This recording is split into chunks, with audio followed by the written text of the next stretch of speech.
We have with us Brian Skerry. Brian, did you leg wrestle Bob Talbot to come in first? I did, and I won. Great. So Brian is a photojournalist specializing in marine wildlife and underwater environments.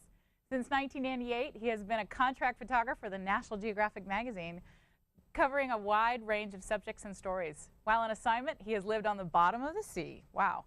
Spent months aboard fishing boats and traveled in everything from snowmobiles to canoes to Goodyear blimps to get the picture. He has spent more than 10,000 hours, holy cow, in the last 30 years underwater. That's amazing. Not in a row. Not in a row. Okay, Yeah. good. So Brian has also worked on assignment for and had images featured in magazines such as People, Sports Illustrated, U.S. News, The World Report, BBC, Wildlife, Geo, Smithsonian, Esquire, Audubon, and countless publications worldwide. His latest monograph, Ocean Soul, was released late in 2011 and continues to receive worldwide acclaim. Thank you, Brian, Well, for thank coming. you, Kate. My pleasure to be here. That's a long, long resume you have there. There's a lot of stuff. It sounds like I'm important. Yes, I actually have to say you are important. I actually had interviewed Don Walsh earlier, and his goes on well, you know, long there's too. a ratio there of how important somebody really is. Yeah. The shorter, the more important. Yeah, but I actually asked him about his bucket list, so I kind of want to find out later what's on your bucket list, because it seems that you've met quite a few things on mine. So, nice. But I like to ask everybody I interview about a prop. And I'm just going to throw this out here because this is kind of a little bit heavy, more so than those little cameras I use. Oh, so I thought it was a regulator. Okay. What's your impression when you see that? Well, my impression is that it's actually a very exciting time for image makers these days because cameras are getting smaller and better and can do multiple things. You know, these days we can shoot beautiful high-resolution still frames and we can shoot video. And as a storyteller, that means it's a very exciting time. Yeah, so you've taken some amazing photographs of which we'll be showing everybody some of these wonderful shots. Thanks. Why is a picture worth 1,000 words? Well, you know, I think human beings are very much visual creatures, and we respond emotionally to a still frame, to video too, of course. But as a still photographer, you know, I've given that some thought. And since the invention of photography, images have sort of recorded some of history's greatest moments, you know, whether it's a tragedy, the Kennedy assassination, or something magnificent like man landing on the moon. We remember those moments as still frames in our mind. And I think that because of that sort of emotional response that it evokes, images do represent more than 1,000 words. So over 10,000 hours underwater? Give or take. Give or take a couple.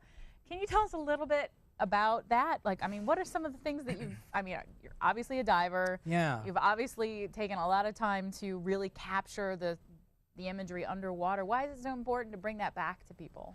Well, you know, I started falling in love with the sea as a child, and when I was probably about 15 years old, I started scuba diving, and within a year or two after that, I got into photography, and there's been somewhat of an evolution in my career. I suppose, like most photographers, when I first began, I just wanted to make beautiful images of the subjects that interested me, but over time, I've seen a lot of degradation occurring in our world's oceans, things that may not be evident to most people.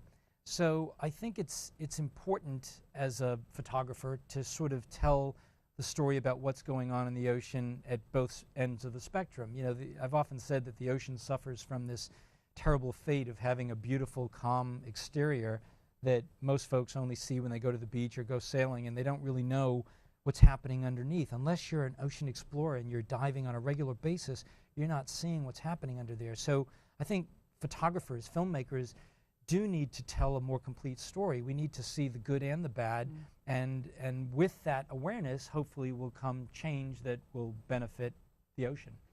Well, I know I have some of my favorite ocean imagery in being the person behind the lens. What's been your favorite photograph that you've taken? Boy, that's a tough one, you know.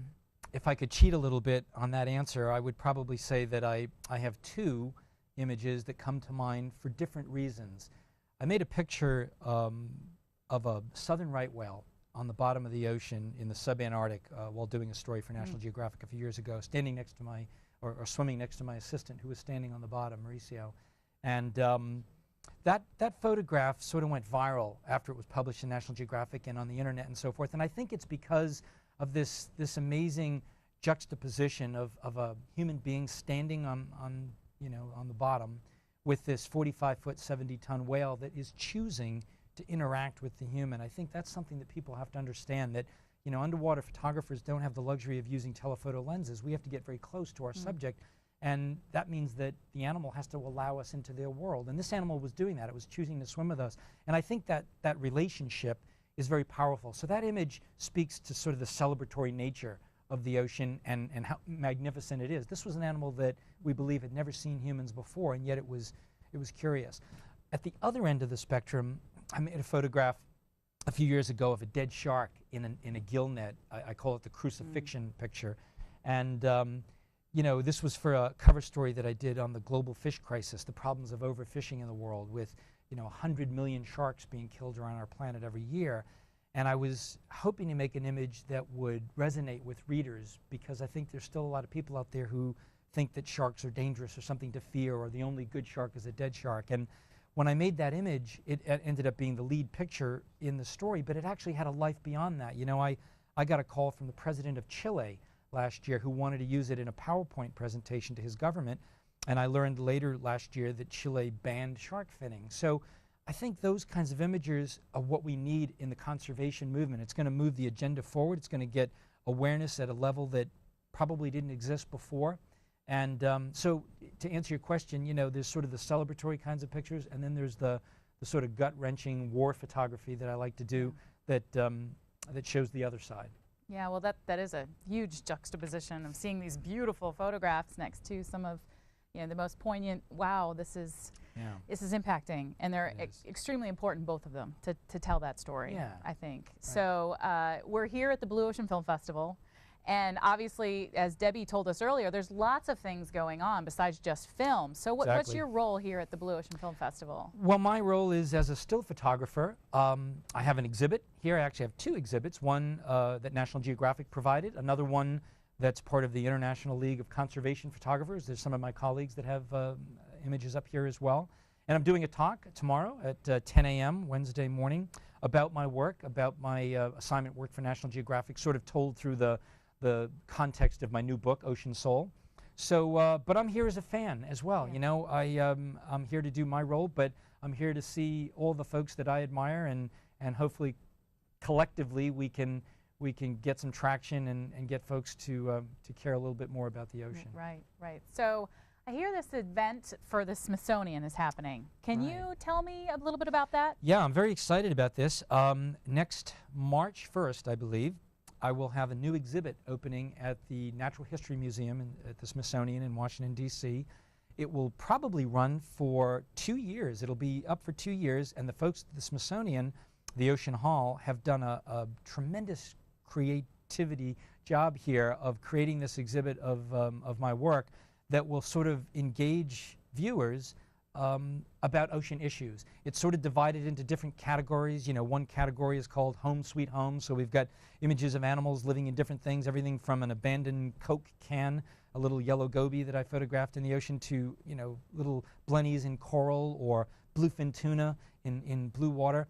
There's other sections of the exhibit that'll be about the interconnections in the ocean, the connectivity, how animals can't just be boxed in one area, that an animal that lives on a coral reef also sort of ebbs and flows with seagrass beds and mangroves, that we need to sort of look at that ecosystem approach to conservation.